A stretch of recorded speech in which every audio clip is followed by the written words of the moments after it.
मैंने आईक्विस्ट को class 10th में ज्वाइन किया था और with the help of teachers and curriculum at iQuest मैंने काफ़ी एग्ज़ाम्स को क्रैक किया है, लाइक NSCGS, IUQM, NSCA, और इसके साथ ही मेरा JEE मेंस में ऑल इंडिया रैंक 915 था एंड JEE एडवांस में ऑल इंडिया रैंक 932 है। तो ओवरऑल इसके अलावा बोर्ड्स में भी 97.2% है मेरे 12th क्लास में। एंड मैं ये कहूँगा कि टीचर्स ने काफ़ी सपोर्ट किया थ्रू आउट द जर्नी और काफ़ी गाइड किया है कि किस चीज़ को कैसे अप्रोच करना है, किस तरह एग्ज़ाम को अटैम्प्ट करना है। इसी के साथ मॉक टेस्ट ने भी काफ़ी हेल्प किया थ्रू आउट द जर्नी। मैंने आईक्विस्ट को क्लास 10th में ज्वाइन किया था और फाउंडेशन विंग का काफ़ी इंपॉर्टेंट रोल रहा मेरी जर्नी में, क्योंकि क्लास 10 से हमें थोड़े हायर कंसेप्ट सिखा दिए जाते हैं। उसी के साथ ही जैसे ओलंपियाड्स लाइक IUQM वगैरह की प्रिपरेशन से उस टाइप के क्वेश्चंस को सॉल्व करने का पहले से एक माइंडसेट बन जाता है, तो पता लग जाता है कि किस डायरेक्शन में सोचना है और कैसे क्वेश्चंस को अप्रोच करना है। आईक्विस्ट में JEE के साथ साथ बोर्ड्स की भी प्रिपरेशन कराई गई थी।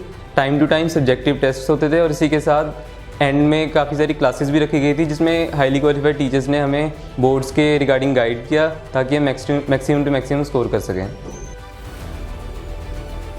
तो आईक्विस्ट में ऑफलाइन के साथ साथ ऑनलाइन क्लासेस भी साथ होती थी ताकि बाई चांस अगर कभी कोई ना लगा पाए क्लास तो उसका लॉस ना हो। इसी के साथ रिकॉर्डेड लेक्चर्स भी मिल जाते थे ताकि बाई चांस अगर क्लास मिस हो जाए तो रिकॉर्डेड लेक्चर से सब कुछ कवर अप हो जाए।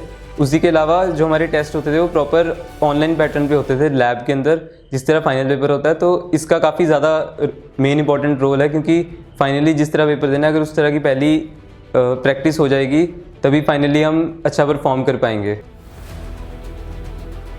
आईक्विस्ट में जो टेस्ट कंडक्ट करवाए गए थे उसमें काफ़ी अच्छे लेवल का कंपटीशन होता था और जो लेवल होता था क्वेश्चंस का वो बिल्कुल फाइनल एग्ज़ाम में ऐसा लगा था कि हमारे मॉक टेस्ट ही उठ के आ गया। तो काफ़ी इसका फ़ायदा हुआ और काफ़ी अच्छा कंपटीशन भी मिलता था अपने फ्रेंड्स के साथ, और उन्हीं फ्रेंड्स के साथ डिस्कस करके भी काफ़ी बेनिफिट होता था। तो हमें जिन टीचर्स ने पढ़ाया था उनका काफ़ी इंपॉर्टेंट रोल रहा मेरी जर्नी में। जैसे फिज़िक्स में नीतीश सर ने मतलब काफ़ी अच्छे कंसेप्ट सिखाए जिनसे फाइनली भी बेसिक कंसेप्ट जब आ गए तो फाइनली हर टाइप के क्वेश्चन सॉल्व हो जाते हैं। उसी के अलावा केमिस्ट्री में धीरज सर का बहुत सपोर्ट रहा, क्योंकि जिस तरह उन्होंने पढ़ाया तो कभी हमें कोई चीज़ याद करने में दिक्कत नहीं होती थी और सारे कंसेप्ट समझ आते थे। और मैथ्स में Rohit sir and Utkarsh sir ने काफ़ी अच्छी तरह गाइड किया और जब भी कोई भी प्रॉब्लम होती थी या फिर कम स्कोर होता था उन्होंने काफ़ी सपोर्ट किया इस चीज़ में। तो फाइनली इस चीज़ का मुझे बहुत फ़ायदा हुआ।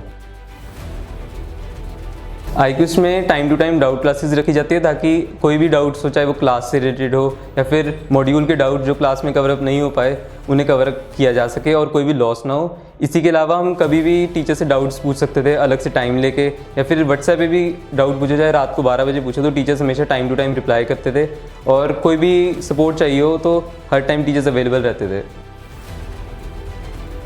12th में स्टडी रूटीन मेरी मोस्टली स्पेशली एंड वाले पार्ट में मोस्टली इस तरह थी जिस तरह फाइनल एग्ज़ाम होता है, जो कि 9 से 12 और 2:30 से 5:30 के बीच में मैं मेक श्योर करता था कि इन शिफ्ट्स में ज़रूर पढ़ाई करूं, कि तभी माइंड ट्रेन हो पाएगा इन शिफ्ट्स में काम करने को। और फाइनली इस चीज़ ने काफ़ी हेल्प किया। उसके अलावा भी मैं मेक श्योर करता था कि कम से कम टाइम वेस्ट हो और ज़्यादा से ज़्यादा इफेक्टिव आवर्स निकलें।